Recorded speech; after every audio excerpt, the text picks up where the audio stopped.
response anyway.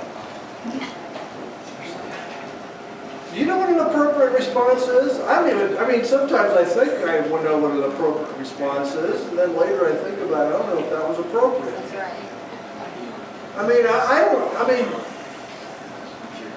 I don't even know if that's even a good question to ask, but it kind of gets us in this thing, you know, which direction are you going? I mean, sometimes are you going more towards becoming more responsible? Or are you going more towards advocating your responsibility and blaming life, situations, people, whatever, on, are you taking, which direction is your life going? More towards the more responsible end? Or towards the blaming, complaining, whining end?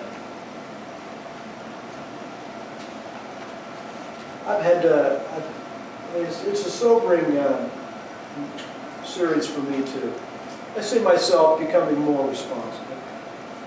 And I think that's a good thing. You know, it doesn't hit you until all of a sudden, this is when it hits me, when I'm about ready to complain. Have you caught yourself? I'm working with these machines and I'm about ready to complain about the manufacturer. I mean, I just bought these things. Ready to complain about the manufacturer, the people who sold me, how they did whatever, how their slowness of how they respond. And sometimes they don't even know how to even help me with the machines that they made. And then before I go there, do you ever catch yourself about ready, midstream, about ready to complain?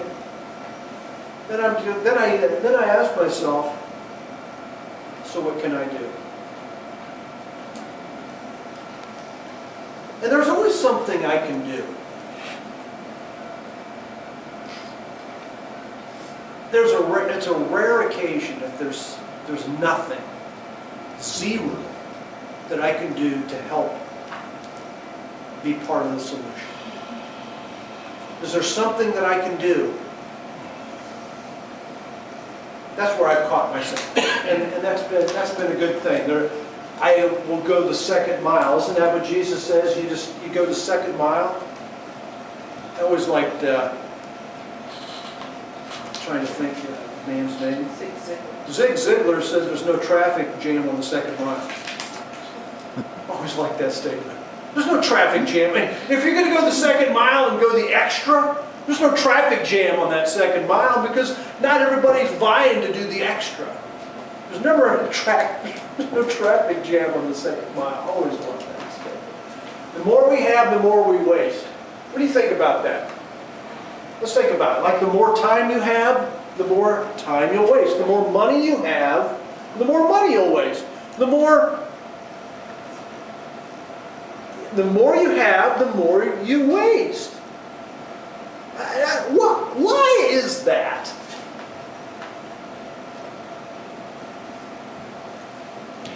It's not value as much. I think it's less value as you have more. It doesn't seem to be as valuable. And you see this to be true either in your life or other. I've seen this. You know, if you have oodles of time, you have a tendency to waste it. If you have oodles of money, you have a tendency to waste it. If you have oodles of whatever, you have a tendency to just.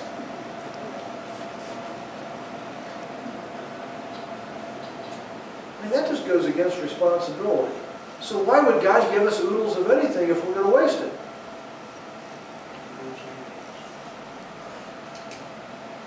Why do you think it's important to understand that the opportunities and responsibilities we've been given are on loan to us from God? This is going to get us into our message. It's hard to read. Yep, it is hard to read. But you still can do it.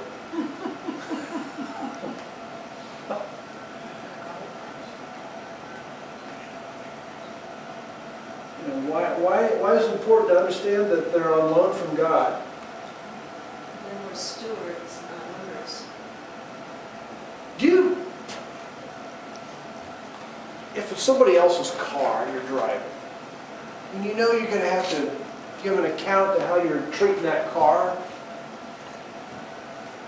or whatever it is, you know, you have to give account of your time at work, because it's not your time necessarily. And we seem to be better people if we're accountable. Isn't that correct?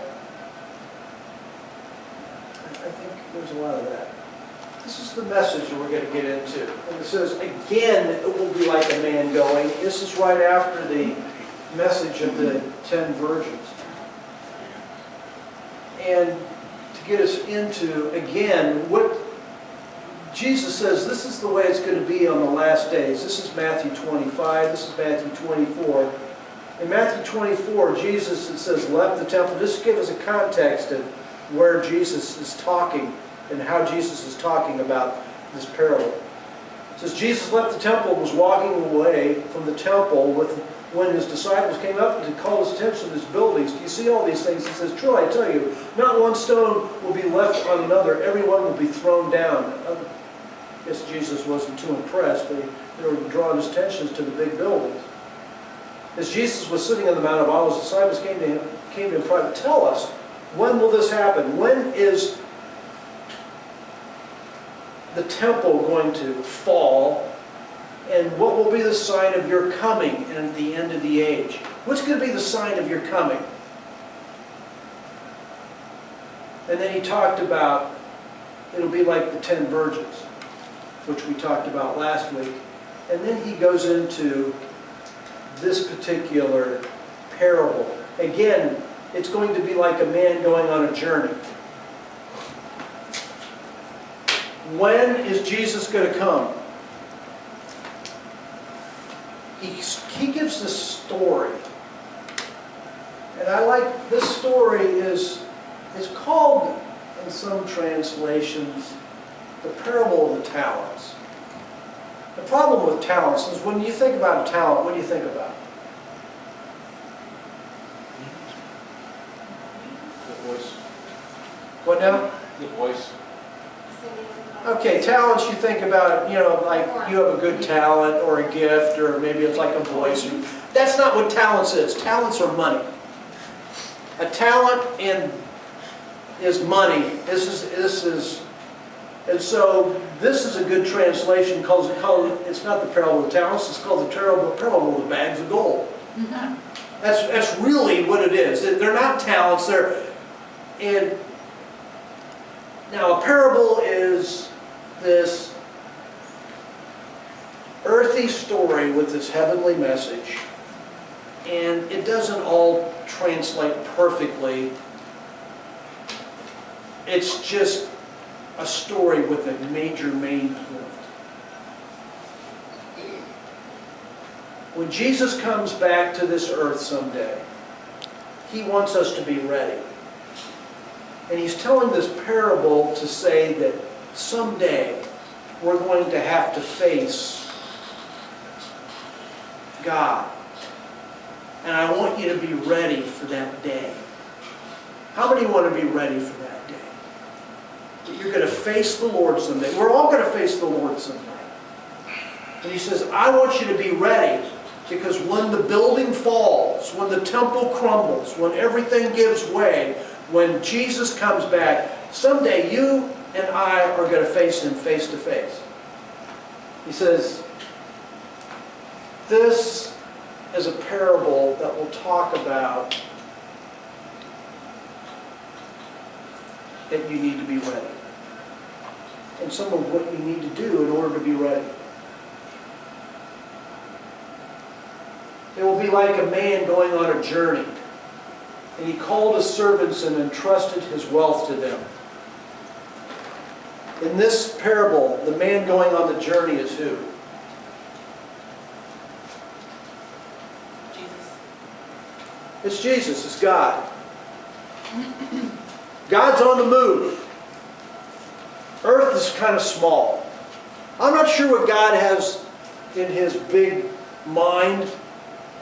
He's got a lot of things. And he says, eventually, you and I, those that are chosen to be in his kingdom, are going to rule. And we're going to judge. We're going to judge and rule in much greater ways. But you know what? Right now, he's given us an opportunity to rule right where we are. He's given us we're in school right now, because the big deal is going to be later. Again, it will be like a man going on a journey. He called his servants and trusted his wealth to them. His servants. Who are his servants?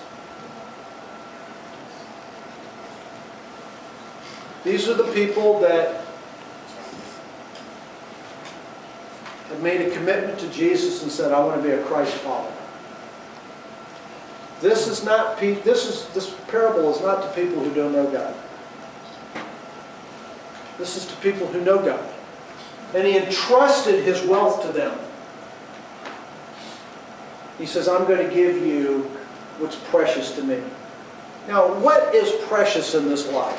What would you consider wealth in this life?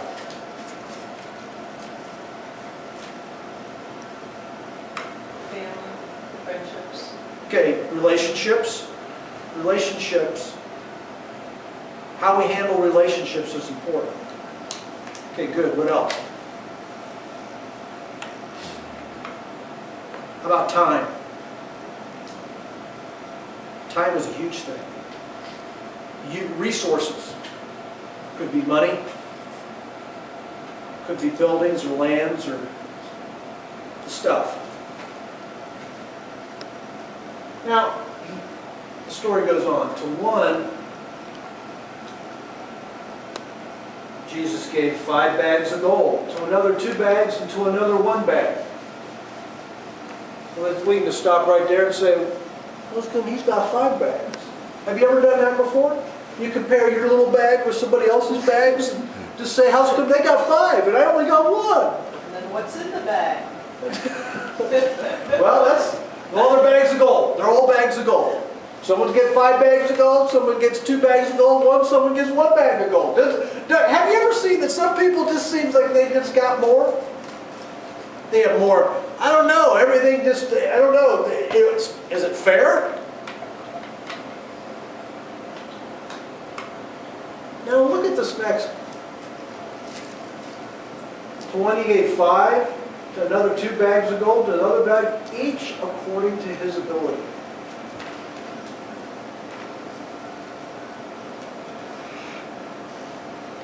The resources, the time, the gifts, the relationships that you have.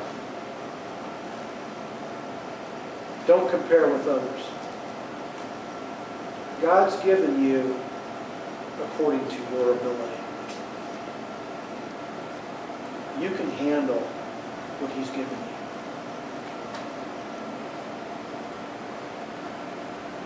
Wouldn't it be weird if God gave you more than you can handle? Or if He gave you a lot less than you can handle? If you need, you should have more. He's given you what you can handle according to your ability. Then he went on his journey. He's entrusted him. These are people that say, I want to serve Jesus. How many here say, I want to serve Jesus. I'm here to serve Jesus. Is that you? Yes? Raise your hand. I want to serve Jesus. I'm here to serve Jesus. That's my life. I'm here to serve Jesus. If that's you, then God says, I'm giving you this as a trust to you. I'm giving you time, your talents, your treasures, the gifts, so you can serve me, so my kingdom would advance. Amen. The man who had received 5 bags of gold went once, He didn't let anything go under his feet. He didn't, it says he went at once. He immediately put his money to work and gained 5 bags more. So also the one with 2 bags of gold gained 2 more. But the one who had received 1 bag went off, dug a hole in the ground, and hid his master's money. Now, this is a parable. This is not a true story. All right? Who, in their right mind, let's just think about it, would dig a hole and put money in a hole? Do you know anybody that does this? Pirates. Okay, someone that steals other people's money. But Back in the Depression, they did. Yeah, because the bank was. okay, back in the Depression. All right. But I'm under normal circumstances. Do you know anybody that digs a hole and that's what you do with your money? I haven't done that with my paycheck in quite a while. I don't think it would stand up to being underground. Now, Cash your check and bear. Now, why would anyone dig a hole in the ground? I mean, at least, what would you do with your money? Your mattress. At least, what would you do? What would you do? Now, 1 bag of gold back here, 1 bag of gold, you know what 1 bag of gold here is? It's translated throughout time. What a talent is, about $300,000. So that first person, 300 times 5, how much is it? Yeah, 1,500,000. The other one got 600,000. The one 300,000. What would you do with $300,000?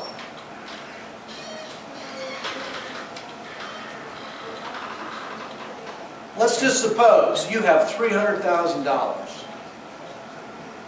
How many of us here, given $300,000, would say, oh, I think I'm going to dig a hole in the backyard That'd be a big hole. and just put it in the hole in the ground? Just 1 bag. I like that instinct.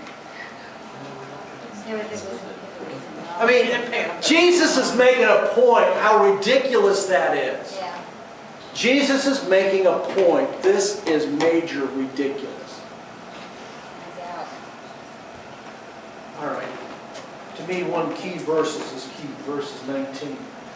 After a long time.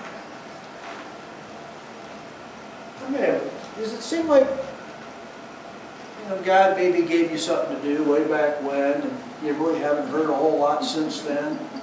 Seems like a long time. Where is he? After a long time, the master of those servants returned and settled accounts. Someday God's going to settle accounts. He's going to settle accounts with the time He's given you, the resources He's given you, the bag of gold that He's given you, and that He's given me. He's going to settle accounts someday. The man who had received 5 bags of gold brought the other 5. Master, he says, you've entrusted me with 5 bags of gold. See, I've gained 5 more. Oh, that was good. His master replied, well done, good and faithful servant. You've been faithful with a few things. A few things. $1,500,000. That's just a few things. God's got bigger things for us, friends. Sometimes we're all upset about $10 or $50 or $100 or $50,000. God said, "This is peanuts. This is not as big as you think it is."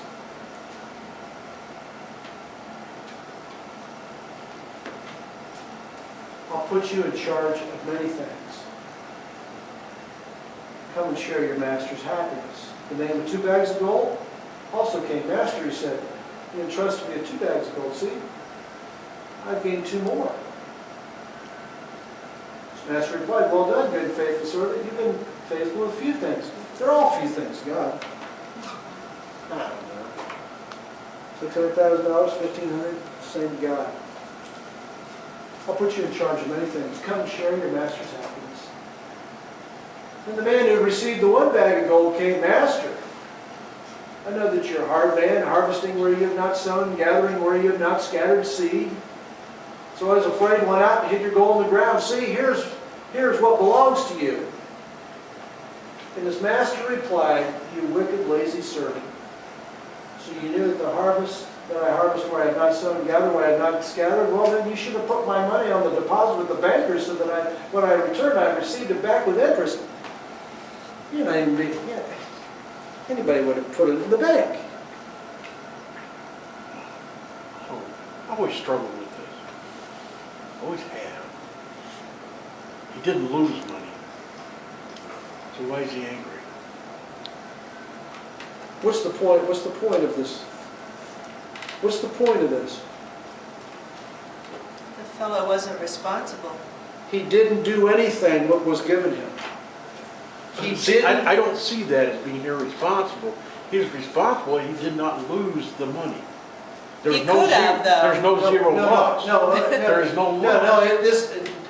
Try not to, don't look at the money. It's not about the money. I'm a businessman. Wait a minute. Just try to understand. This is not about money. Whatever God's given us, the real stuff that God's given us, we can't lose it. The real stuff that God's given us, what will happen is that either we do something with it or we do nothing with it.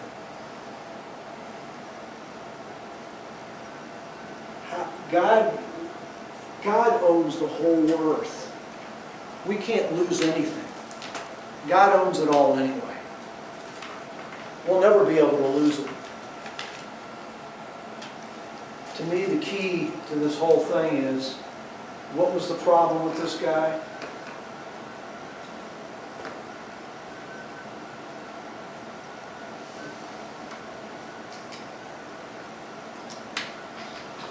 He's lazy.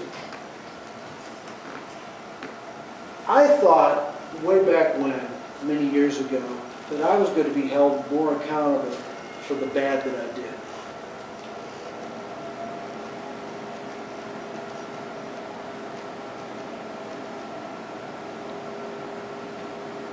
It's for what we don't do with the time, the talents, and the treasures that God has given us, that we haven't done.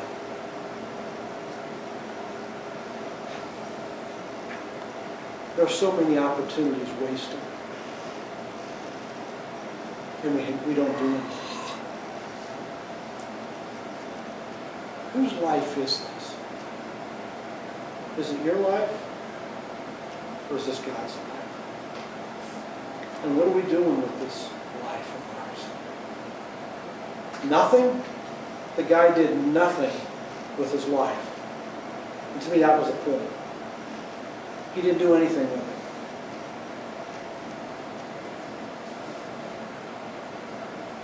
And that's the tough part about life. You know, what are we doing with our lives?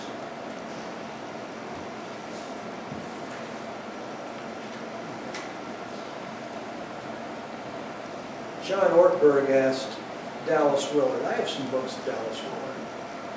He has some good books on discipleship and following Jesus. And he asked Dallas, do you regret anything? And Willard answered, I regret the time I have wasted.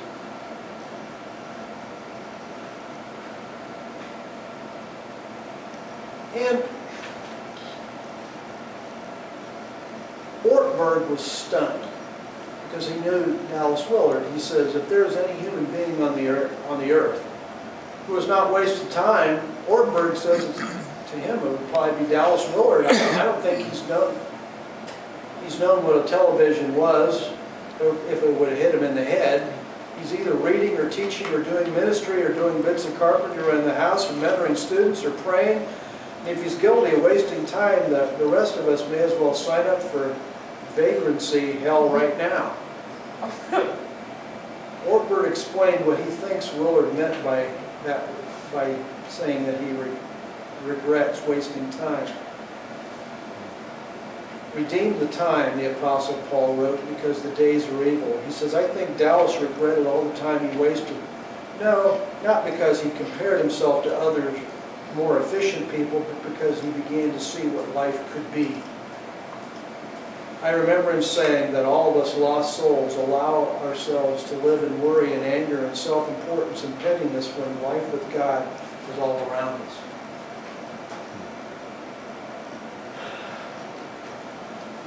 What would it really mean to follow?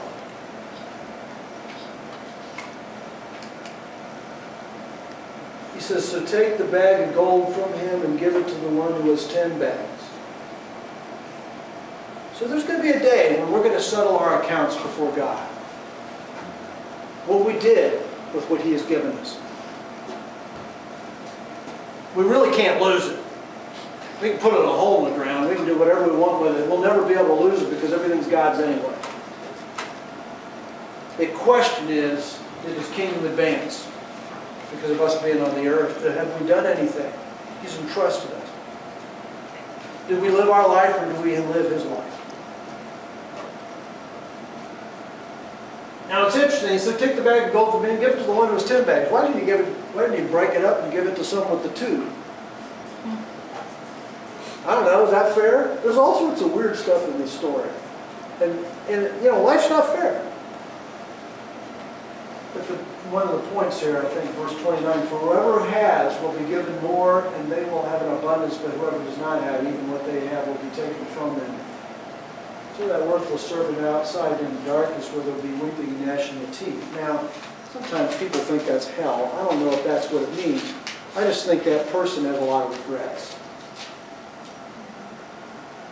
I think the person just has a lot of regrets.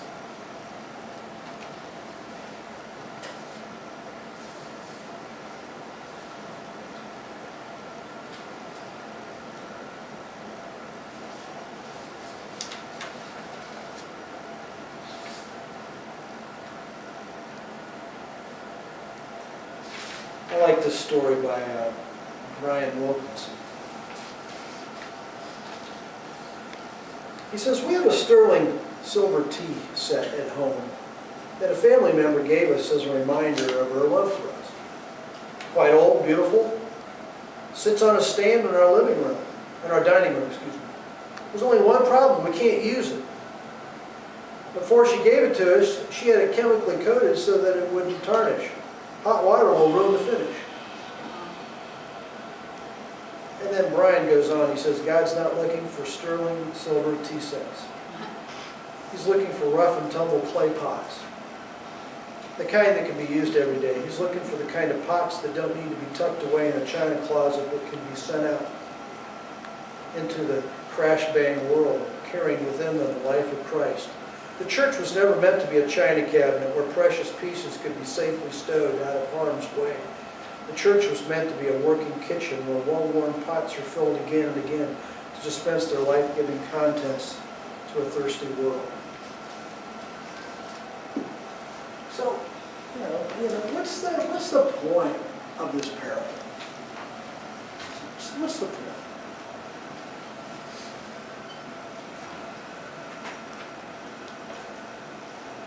What do you think the point is?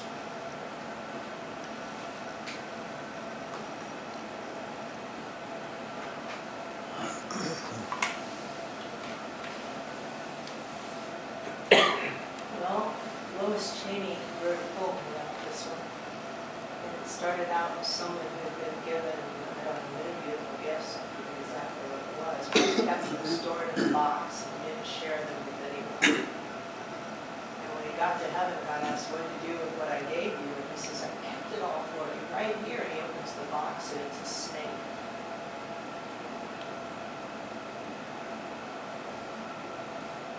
So if you keep it all to yourself, it turns sour. Mhm. And if you give it away, then it grows. Right. That's an interesting. Take. That's what it looks like. So